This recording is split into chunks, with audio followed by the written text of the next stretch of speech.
दोस्तों हम सेट 1 का सॉल्यूशन देख रहे हैं। इसमें वर्ग 8 यानी कक्षा 8 का हिंदी, गणित, विज्ञान और सामाजिक विज्ञान का 1 से लेकर 60 प्रश्नों के उत्तर हम इसमें देखेंगे। यदि आपके पेपर हो चुके हैं और आप किसी भी पेपर का सॉल्यूशन चाहते हैं तो हमारे व्हाट्सएप नंबर 8469022568 पर आप हमें उसका क्वेश्चन पेपर सेंड कर सकते हैं या फिर उसका पीडीएफ बना के सेंड कर सकते हैं और उस क्वेश्चन पेपर को हम सॉल्व करके आपके सामने पेश कर देंगे ताकि आप एग्ज़ाम की बेहतर तैयारी कर सकें। लॉकडाउन में हमारा विशेष जो है इस आपदा काल में आप लोगों के लिए विशेष क्लासेस ले रहे हैं जिसमें आपके सारे क्वेश्चन पेपर्स को सॉल्व करवाया जा रहा है ताकि आप लोग अच्छी स्टडी कर पाएँ। स्कूल नहीं खुल पा रहे हैं कई जगह पे, कई जगह स्थिति भयानक है, तो उस कारण से हम लोग आपके सपोर्ट में हैं और इस नंबर पे आप अपना क्वेश्चन पेपर जो है सेंड कर सकते हैं। क्वेश्चन पेपर याद रहे आपका 2021-22 एग्ज़ाम के लिए होना चाहिए और दूसरी बात वो बोर्ड द्वारा जो है आपका परीक्षा लिए गए हैं उनका होना चाहिए। आप पर्सनल टेस्ट के क्वेश्चंस या पर्सनल बुक के क्वेश्चंस ना भेजें। चलिए स्टार्ट करते हैं पहले क्वेश्चन से। यहाँ पर जो पूछा गया आपसे, यहाँ पर बोला गया है कि गद्यांश को पढ़ करके प्रश्नों के उत्तर दीजिए। तो आज का समय, हम गद्यांश पढ़ते हैं, आज का समय विज्ञान का युग कहा जाता है। आज मानव ने हर क्षेत्र में बहुत प्रगति की है, कहीं कोई ऐसा क्षेत्र नहीं जहाँ विज्ञान के पैर न पड़े हों। मनुष्य ने पृथ्वी, आकाश, अंतरिक्ष, जल पर अपना आधिपत्य जमा लिया है। मनुष्य ने अपनी सुख सुविधा के लिए अनेक प्रकार की मशीनों का आविष्कार किया है। समय की गति के साथ जनसंख्या में भी निरंतर वृद्धि हो रही है। जनसंख्या वृद्धि के कारण ही मनुष्य ने वनों को काटकर उद्योग धंधों और कृषि भूमि का विस्तार किया है। वनों के अंधाधुंध कटान के कारण पृथ्वी संतुलन बिगड़ गया है और इससे वर्षा, जलवायु और भूमि पर इसका दुष्प्रभाव पड़ा है। वनों के कारण वातावरण शुद्ध रहता था, पर आज मीलों की चिमनियों से निकलता धुआं और मीलों से बहने वाले पदार्थ से वातावरण प्रदूषित होता जा रहा है। तो इस गद्यांश को हमने पढ़ लिया, समझ लिया। अब चलते हैं इसके आंसर्स को देखने। पहला क्वेश्चन पूछा, मनुष्य ने मशीनों का आविष्कार क्यों किया है? तो मनुष्य ने मशीनों का आविष्कार अपनी सुख सुविधाओं के लिए किया है। पैसेज में लिखा हुआ है। जनसंख्या वृद्धि के कारण हमने निम्नलिखित में से कौन सा कार्य किया है? तो जनसंख्या वृद्धि के कारण हमने वनों की कटाई की है, उद्योग धंधों का विकास किया है और भूमि का भी विस्तार किया है, कृषि भूमि का। यानी कि सभी आंसर इसमें सही है, डी ऑप्शन करेक्ट हो जाएगा। हमारा वातावरण क्यों प्रदूषित हो रहा है? तो हमारा वातावरण जो है वो क्यों प्रदूषित हो रहा है ये आपको बताना है। तो ये जो है आपका वातावरण क्यों प्रदूषित हो रहा है, तो मीलों की चिमनियों से निकलता हुआ धुओं से भी प्रदूषित हो रहा है और मीलों से बहने वाले पदार्थों से भी प्रदूषित हो रहा है।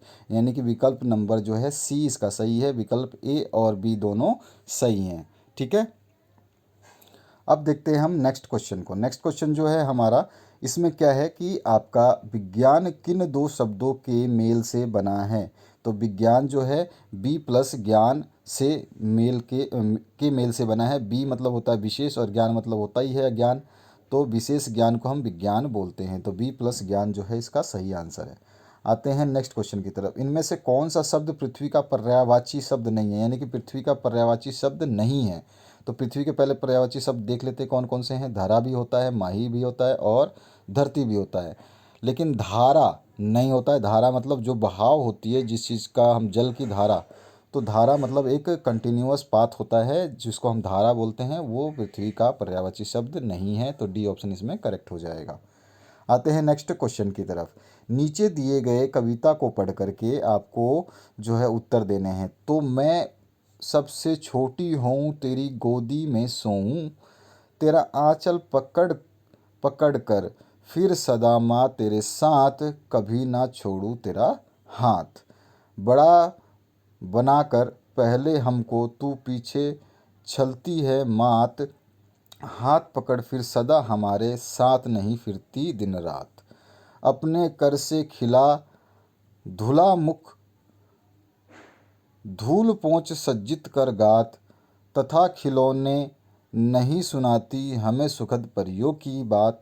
ऐसी बड़ी ना हूँ मैं, तेरा स्नेह ना खोऊं मैं, तेरी आंचल की छाया में छिपी रहूं निष्प्रह निर्भय। तो इसमें माँ के बारे में गुणगान हुआ है और माँ के लिए बच्चा जो है या बच्ची जो है वो बता रही है कि उसके आंचल में रहना चाहती है, उसका स्नेह पाना चाहती है, वो बड़ी नहीं होना चाहती है। इस तरह से इसमें सब कुछ दिया गया। तो चलिए स्टार्ट करते हैं इसके क्वेश्चंस के आंसर्स को, समझ में आ जाएगा आपको। इस कविता को एक शीर्षक दीजिए। तो जहाँ तक है इस शीर्षक में केवल एक ही चीज़ समझ में आ रही है, माँ, क्योंकि माँ के बारे में ही इसमें बात हो रही है। तो सी ऑप्शन करेक्ट हो जाएगा। कविता में कौन सी इच्छा व्यक्त की गई है? तो कविता में वो इच्छा क्या व्यक्त कर रही है कि स्नेह नहीं खोना चाहती, कभी हाथ नहीं छोड़ना चाहती, आंचल की छाया में छिपी रहना चाहती है। तो उपयुक्त सभी जो है इसका सही ऑप्शन हो जाएगा डी। आठवां क्वेश्चन है, कविता में सबसे छोटी होने की कल्पना है क्योंकि होने की कल्पना है क्योंकि माँ का साथ मिलता रहे, बड़ा भाई उपहार दे और माँ का प्यार मिलता रहे। तो यहाँ पे माँ की बात हो रही, बड़े भाई की तो बात ही नहीं हुई है, तो ये तो ऑप्शन आएगा ही नहीं। तो माँ का साथ मिलता रहे और माँ का प्यार मिलता रहे, तो ए और सी ऑप्शन सही है। तो डी विकल्प में ए और सी ऑप्शन दोनों दिया है, तो डी विकल्प सही हो जाएगा। उसके बाद निर्भय शब्द से क्या तात्पर्य है? निर्भय मतलब होता है बिना डरा या डर के बिना, तो डर रहित, रहित मतलब बिना। ठीक है, तो बी ऑप्शन करेक्ट हो जाएगा। और अंचल शब्द का एक अर्थ है माँ का आंचल और एक अन्य अर्थ आपको बताना है। तो यहाँ पर जो है संपत्ति की बात नहीं हो रही है, संपत्ति की बात नहीं हो रही है, धन की बात, तीनों को छोड़ दीजिए, ऑटोमेटिक सी ऑप्शन आपका एक विशेष क्षेत्र जो है इसमें आपका राइट आंसर हो जाएगा। अब आते हैं नेक्स्ट क्वेश्चन पे। तो नीचे दिए गए पत्र को हमें पढ़ना है और पत्र को पढ़ने के बाद में हमें दिए गए प्रश्नों के उत्तर देने हैं। तो यहाँ पे परीक्षा में उत्तीर्ण होने पर मित्र को बधाई पत्र, उत्तीर्ण होने पर, ठीक है, उत्तीर्ण। मेन रोड रांची, 5 अप्रैल 2021। प्रिय सौरभ, सब प्रेम नमस्ते। आज ही समाचार पत्र में तुम्हारी परीक्षा में सफलता होने की खबर देखकर मुझे अत्यधिक प्रसन्नता हुई। अपनी कक्षा में तुम्हें इतनी उल्लेखनीय सफलता मिली जिससे तुमने न केवल विद्यालय की कीर्ति को बढ़ाया है बल्कि अपने माता पिता परिवार का भी सम्मान बढ़ाया है। इस अवसर पर व्यक्तिगत तौर पर मेरी और मेरे परिवार की ओर से हार्दिक शुभकामनाएं या बधाई स्वीकार करो। ईश्वर तुम्हें भविष्य में ऐसी सफलताएं प्रदान करते रहें। इसके बाद में एक लाइन और लिखी है, बुआ जी फूफा जी को भी मेरी ओर से इस अवसर पर बधाई। तो यानी फूफा जी और बुआ जी को भी इसने अवसर पर बधाई दी गई है, तुम्हारा मित्र अभय। तो पहले क्वेश्चन से स्टार्ट करते हैं, यानी कि इसका 11वां जो क्वेश्चन है यहाँ पर जो है आपका पूछा गया, इससे आप किस प्रकार का पत्र कहेंगे? तो इस पत्र में आपने देखा है कि हेडलाइन में लिखी है बधाई पत्र है, ये मित्र को बधाई पत्र है। उसके बाद पत्र किसे लिखा गया है? तो ये पत्र मित्र को ही लिखा गया है, मित्र के द्वारा। उसके बाद पत्र में मुख्यतः किस चीज़ के बारे में बात हो रही है? तो मित्र की सफलता के बारे में बात हो रही है, तो डी ऑप्शन इसमें करेक्ट हो जाएगा। अभय को अपने दोस्त के सफल होने की खबर कैसे मिली? तो पहली लाइन में लिखा है कि समाचार पत्र के माध्यम से उसको मिली है। 15वां क्वेश्चन जो है, पत्र के आधार पर असत्य कथन चुनिए। तो सौरभ ने उल्लेखनीय सफलता प्राप्त की है, बिल्कुल सही है, इसकी उल्लेखनीय सफलता प्राप्त की है। सौरभ ने विद्यालय का यश फैलाया है, बिल्कुल सही है। सौरभ के बुआ जी और फूफा जी को इस अवसर पर बधाई दी गई है, बिल्कुल दी गई है। उसके बाद में सौरभ ने प्रथम श्रेणी से सफलता प्राप्त की है, ये कहीं मेंशन नहीं है इस पत्र के आधार में, तो ये इसका असत्य ऑप्शन हो जाएगा। आगे बढ़ते हैं 16 क्वेश्चन, किस संख्या का वर्गमूल एक प्राकृतिक संख्या नहीं है? तो देखिए प्राकृतिक संख्या में एक ही चीज़ है कि आपका जो दशमलव प्रसार है वो नहीं होना चाहिए। तो आप जब डी को करेंगे वर्गमूल तो 3488 का जो वर्गमूल है 459 पॉइंट समथिंग आएगा। तो यहाँ पर ये सी ऑप्शन इसका, डी ऑप्शन इसका करेक्ट है। आगे बढ़ते हैं 17वां क्वेश्चन, 0.0081 का वर्गमूल होगा 81 है ये, और 9 का हिसाब से हो जाएगा, डबल जीरो है तो डबल जीरो में से एक ही जीरो हट जाएगा, और 9 का जो है 9 का 81 डबल होता है, 9 गुणा 9 81, और 2 जीरो में से एक जीरो ले लेते हैं तो पॉइंट के बाद एक जीरो लग गया और 81 का हो गया 9, तो 0.09 कौन सा ऑप्शन है? सी। तो सी ऑप्शन करेक्ट हो जाएगा। निकाल के देखोगे, निकाल सकते हो। इसके बाद आते हैं, एक समकोण त्रिभुज के कर्ण का मान क्या होगा जब शेष दो भुजाएं क्रमशः 48 और 14 हैं? तो देखिए आपको पता है कि कर्ण जो होता है, कर्ण में अगर मैं कर्ण का स्क्वायर करूं तो हमारी दो शेष भुजाएं होती है, कर्ण बराबर होता है लंब का स्क्वायर प्लस में आधार का स्क्वायर, ठीक है, या आधार का स्क्वायर प्लस में लंब का स्क्वायर, आपकी मर्जी है। तो यहाँ पर देखिए एक भुजा है 48 और एक भुजा है 14, ठीक है। तो ये कर्ण हमें निकालना है, तो कर्ण बराबर लंब कितना दिया है 48, तो 48 लिख लेंगे, 48 का स्क्वायर फिर प्लस में 14 का स्क्वायर, 14 का स्क्वायर जो होगा 256 होगा, 256 हो जाएगा, और 48 का स्क्वायर जो निकालेंगे आप तो अप्रॉक्सीमेटली आ जाएगा 4, और उसके बाद में कुछ मिला करके जैसे भी है, मैंने निकाला नहीं है लेकिन अभी तो निकालूंगा नहीं यहाँ पे। तो इसका जब आप टोटल करेंगे अप्रॉक्सीमेटली तो इसका 2500 के आसपास आएगा, ठीक है। तो कितना आएगा जब इन दोनों का वर्ग इसका और इसका वर्ग करके जोड़ोगे तो इन दोनों का वर्ग जो है 2500 आ जाएगा। ठीक है, 2500। ठीक है, और 2500 का जो है आप वर्गमूल निकालोगे, क्योंकि कर्ण का स्क्वायर है, स्क्वायर हटाओगे तो 2500 का वर्गमूल निकलेगा जो कि 50 निकलेगा। तो 50 जो है इसका राइट आंसर आ जाएगा। ठीक है, तो 50 बी ऑप्शन करेक्ट है। आते हैं, कौन 144 का वर्गमूल नहीं है? तो वर्गमूल 144 का 12 होता है। ठीक है, और ये सी भी ऑप्शन सही है, 144 का वर्गमूल, और ये भी आपका सही है। तो 12 का स्क्वायर जो है वो 144 होता है। ठीक है, लेकिन वर्गमूल नहीं होता, यानी कि जब इसका स्क्वायर करोगे तो 144 मिलेगा, लेकिन 144 का वर्गमूल नहीं मिलेगा। तो ये 12 का स्क्वायर 144 का वर्गमूल नहीं है। आगे बढ़ते हैं 20वें क्वेश्चन पे। पी और क्यू दो परिमेय संख्याएं हैं, तब पी और क्यू के मध्य एक परिमित या परिमेय संख्या निकालनी है। तो देखिए, पी और क्यू दो संख्याएं हैं, यानी कि मैं मान लेता हूँ पी की जगह क्या है 2 है, प्लस आपका क्यू की जगह 4 है। तो अगर हम दोनों के मध्य की संख्या निकालें तो इसको प्लस करेंगे और इसके बटे में 2 कर देते हैं बस। तो ये 2 और 4 कितना हो गया 6, और 6 बटे कितना है 2, 2 से काट दो इसको तो कितना आ जाएगा 3।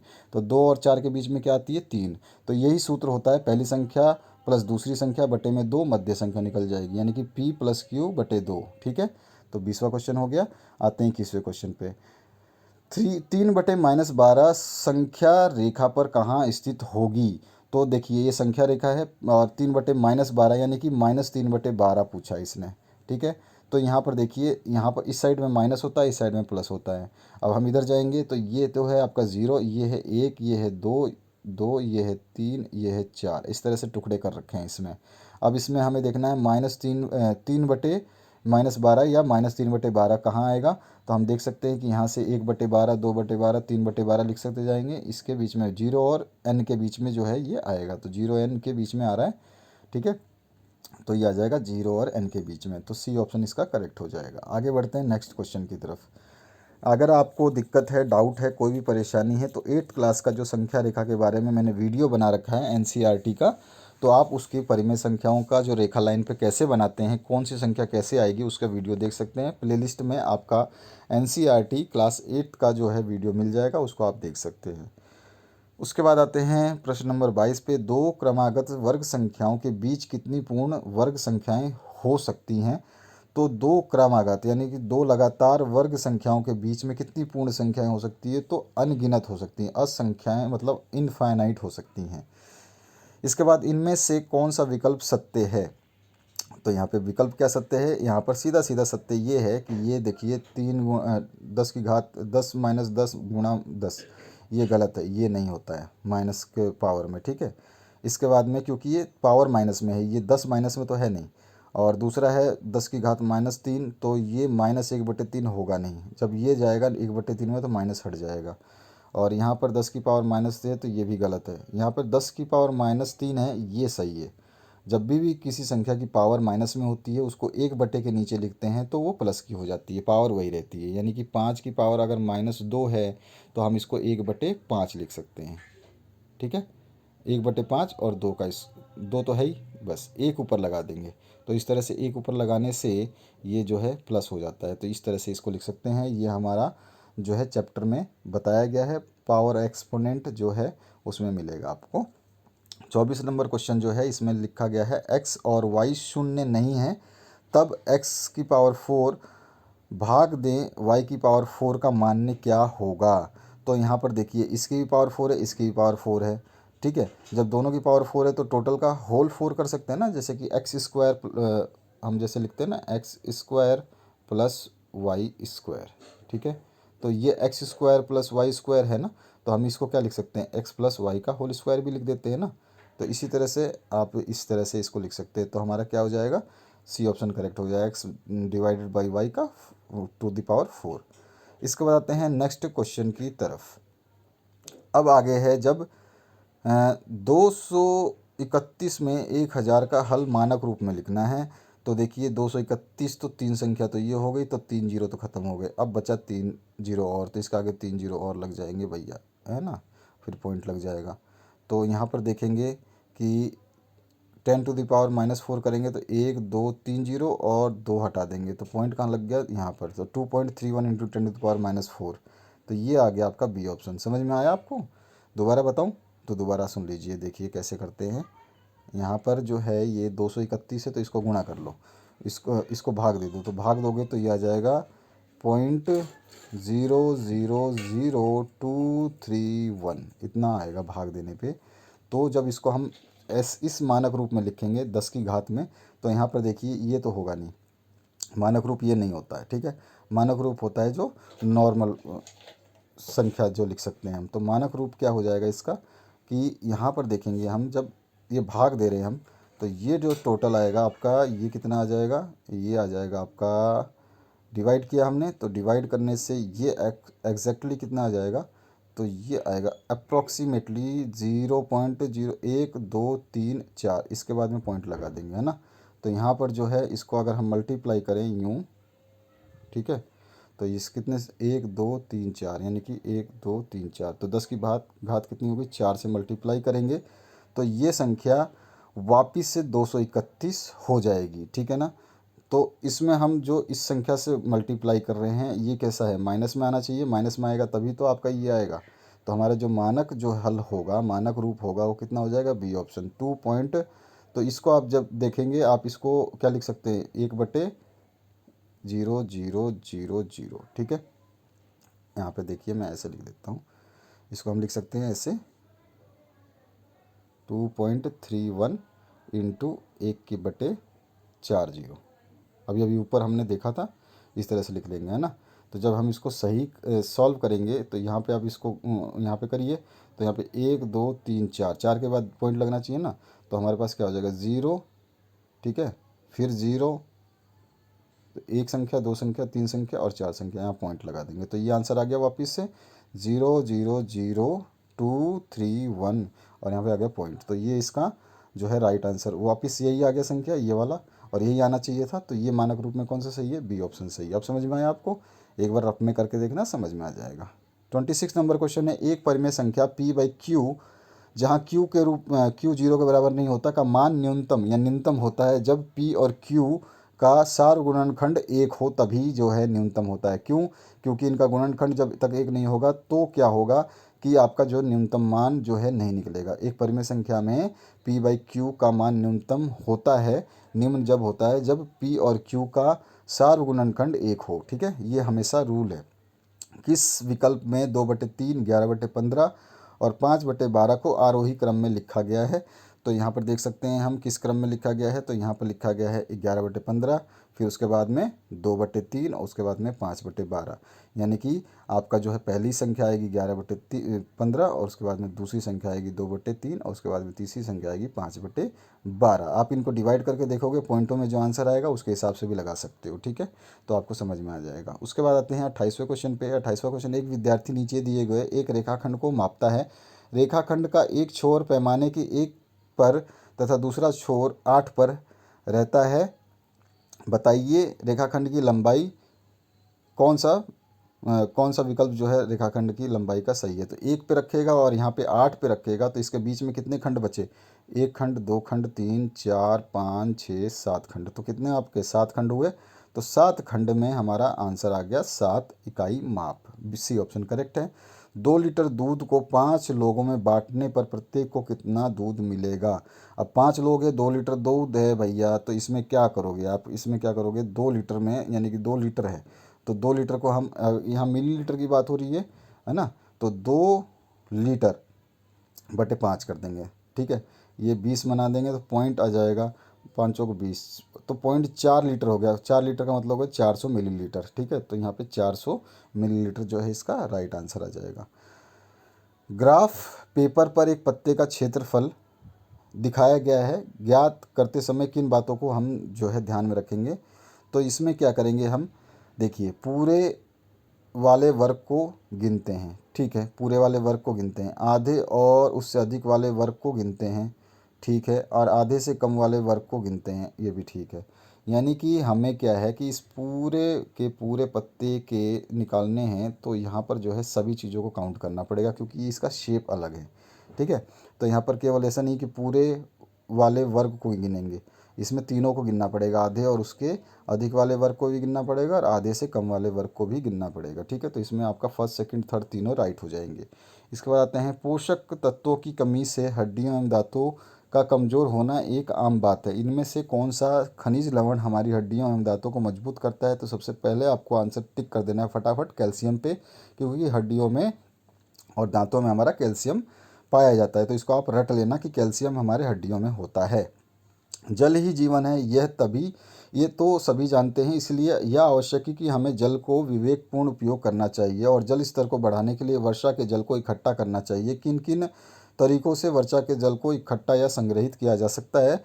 तो डोभा का निर्माण करके, छतों पर एकत्रित जल को पाइपों द्वारा भंडारण टैंक में पहुंचाना और वर्षा के बाद एकत्रित जल को भूमि में पहुंचाकर भौम स्तर को बढ़ाना। ये सारे के सारे विकल्प सही हैं, यानी कि ये सारे के सारे जल संरक्षण के उपाय हैं, इसीलिए लिखा गया है। ठीक है, आगे बढ़ते हैं। 33 नंबर क्वेश्चन जो है इसमें पूछा क्या गया है, अपने दैनिक जीवन में हम सभी किन किन उपायों के द्वारा वायुमंडल में कार्बन डाइऑक्साइड एवं अन्य हानिकारक गैसों के स्तर को नियंत्रित कर वायु प्रदूषण को बढ़ने से रोक सकते हैं? निम्न में से सही विकल्प चुनना है। तो सूखी पत्तियों को जलाने की बजाय उसे मिट्टी में दबाकर खाद बनाया जाए, बहुत अच्छा ऑप्शन है। डीजल पेट्रोल से चलने वाली वाहनों को नियमित जांच प्रदूषण कराएं, ये भी अच्छा है। और बिजली के दुरुपयोग को रोकें और विद्युत उत्पादन में अत्यधिक मात्रा में कोयले के जलने को हम जो है रोकेंगे तो गैसों का स्तर भी बढ़ता है, तो उससे भी हम बता सकते हैं। यानी कि तीनों ऑप्शन सही है, उपरोक्त सारे विकल्प सही हैं। 34 जो क्वेश्चन है इसमें, राजेश की माँ ने कच्चे आम के स्वादिष्ट अचार बनाए, इनमें काफ़ी मात्रा में नमक भी डाल दिया। कच्चे आम से अतिरिक्त पानी बाहर करने के लिए ऐसा किया गया, यह कौन सी प्रक्रिया हुई? तो ये निर्जलीकरण मतलब पानी को निकालना। ठीक है, बी ऑप्शन इसमें करेक्ट हो जाएगा। लागत, विद्युत और चालकता, तन्यता, लचीलापन, उसमें चालकता, जंग प्रतिरोधक इत्यादि गुणों के कारण विद्युत तार बनाने के लिए सबसे प्रयुक्त धातु किसे माना गया है? तो सबसे बेस्ट धातु होती है विद्युत का सुचालक जो माना जाता है वो तांबा है।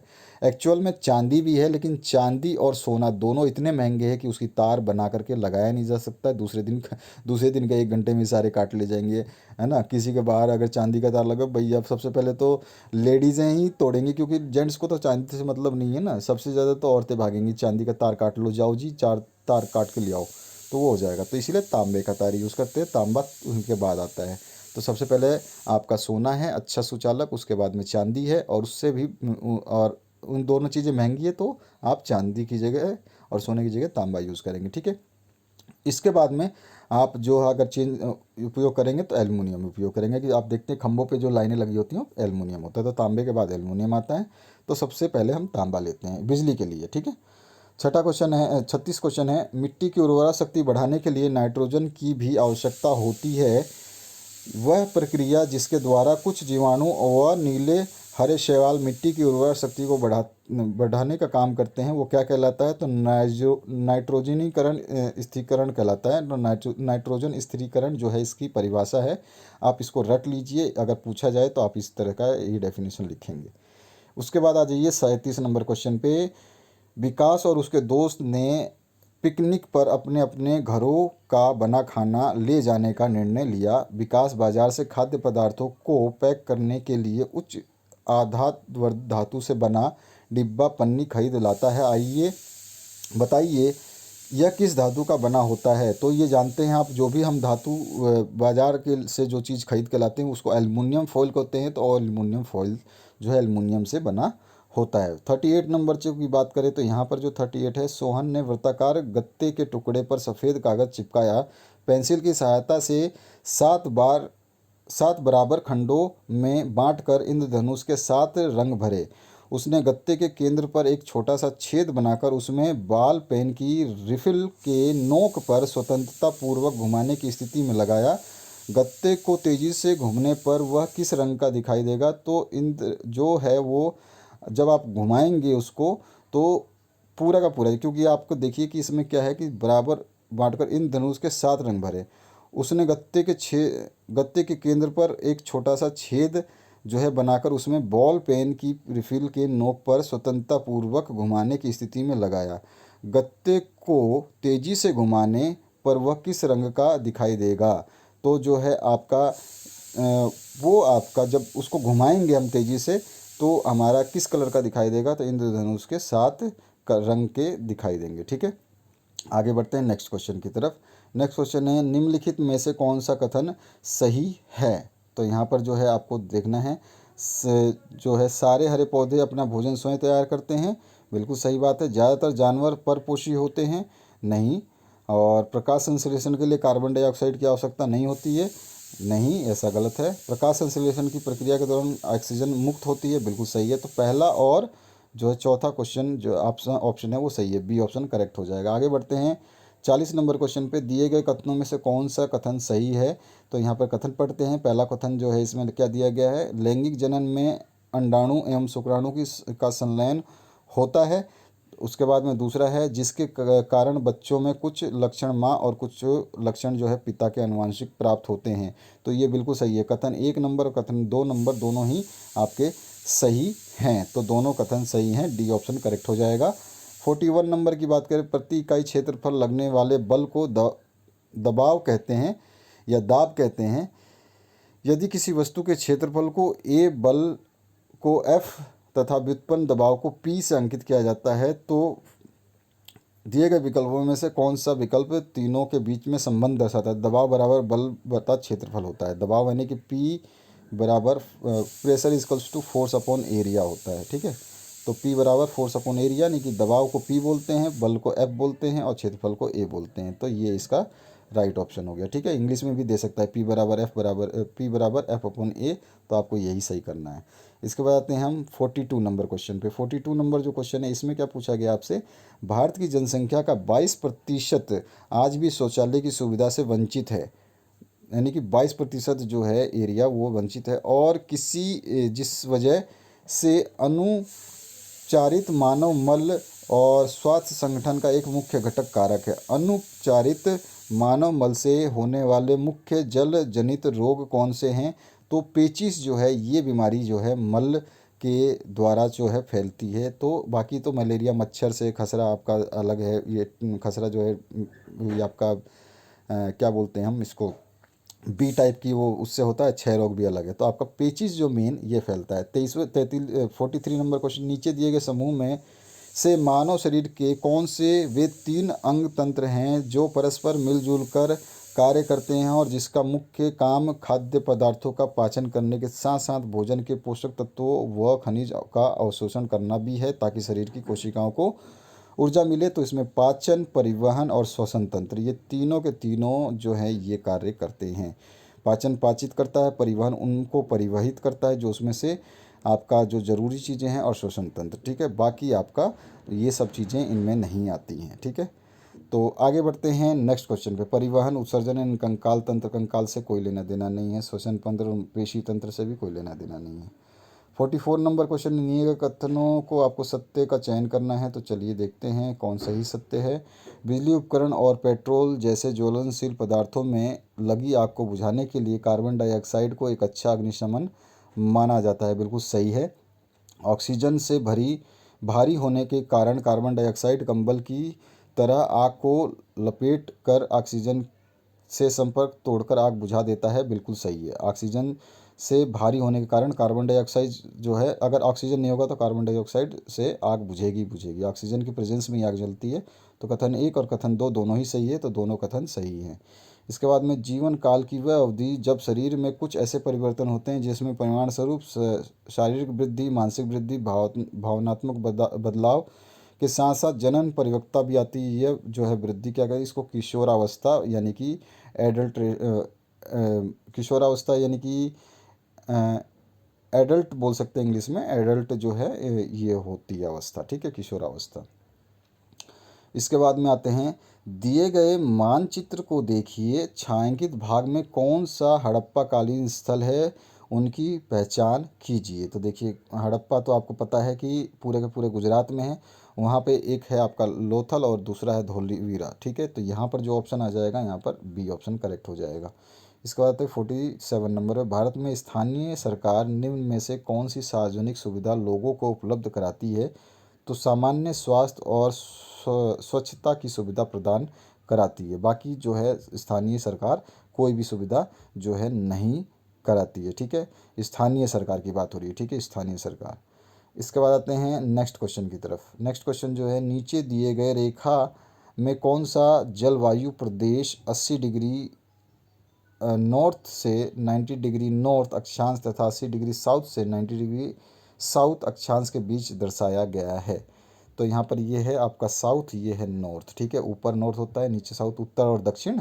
तो यहाँ पे ध्रुवीय जलवायु प्रदेश जो है ये इसके अंदर पूरा का पूरा आता है, ठीक है, इन दोनों के बीच में। तो ए ऑप्शन इसमें करेक्ट हो जाएगा। अगर आप अपने घर में हैं और सुनामी आती है तो खुद को बचाने के लिए तत्काल क्या करेंगे?